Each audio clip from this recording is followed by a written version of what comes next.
Halo Sobat Pans, di video kali ini kita akan membahas mengenai alasan kenapa IHSG naik kencang. Indeks harga saham gabungan sebagai barometer kinerja pasar saham Indonesia tak pernah lepas dari sorotan investor. Pergerakan IHSG yang dinamis dengan naik turunnya harga saham secara berkala adalah fenomena yang wajar terjadi. Layaknya roller coaster, IHSG seringkali memberikan kejutan bagi para investor. Namun, di balik naik turunnya IHSG, terdapat sejumlah faktor fundamental yang memengaruhi pergerakannya. Faktor-faktor IHSG naik kencang. Ada beberapa faktor utama yang mendorong indeks harga saham gabungan naik dengan signifikan hingga mencetak level tertinggi sepanjang masa. Berikut penjelasannya. Yang pertama, optimisme terhadap pemangkasan suku bunga The Fed. Pasar global termasuk Indonesia merespon positif sinyal pemangkasan suku bunga oleh Bank Sentral Amerika Serikat. Langkah ini diharapkan dapat mendorong likuiditas global yang pada gilirannya meningkatkan aliran dana asing ke pasar saham negara berkembang seperti Indonesia. Yang kedua, stabilitas ekonomi domestik.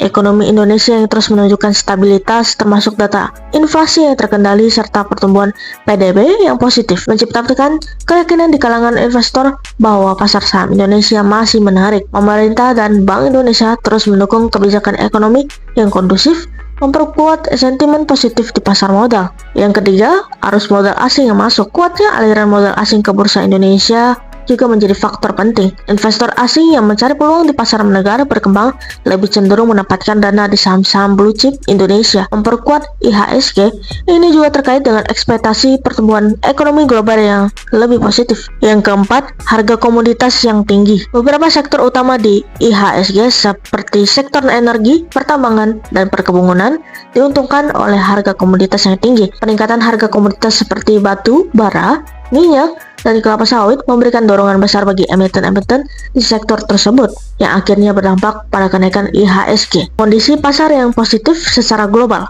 Sentimen positif dari pasar global termasuk penurunan kekhawatiran atas risiko geopolitik dan stabilitas pasar finansial dunia juga membantu memperkuat kepercayaan investor di bursa Indonesia. Sentimen ini mendorong pembelian saham secara besar-besaran dan mendorong IHSG ke level ATH. Yang terakhir, pertumbuhan emiten lokal yang solid. Kinerja positif emiten-emiten besar di bursa juga berkontribusi pada penguatan IHSG. Laporan keuangan yang kuat serta strategi bisnis yang adaptif terhadap kondisi ekonomi membuat emiten di Indonesia menjadi incaran investor domestik maupun internasional. Jika Sobat Pans tertarik untuk berinvestasi di Panin Sekuritas, Sobat Pans bisa scan barcode berikut ini untuk opening account dan dapatkan berbagai promo menarik yang ditawarkan oleh Panin Sekuritas. Dan tentunya Sobat Pans akan bergabung di komunitas kami. Nah, itu Sobat Pans pembahasan mengenai alasan kenapa IHSG naik kencang. Jika Sobat Pans ada pertanyaan, silahkan komen di bawah. Well done, investasi aman bersama Panin Sekuritas Pontianak.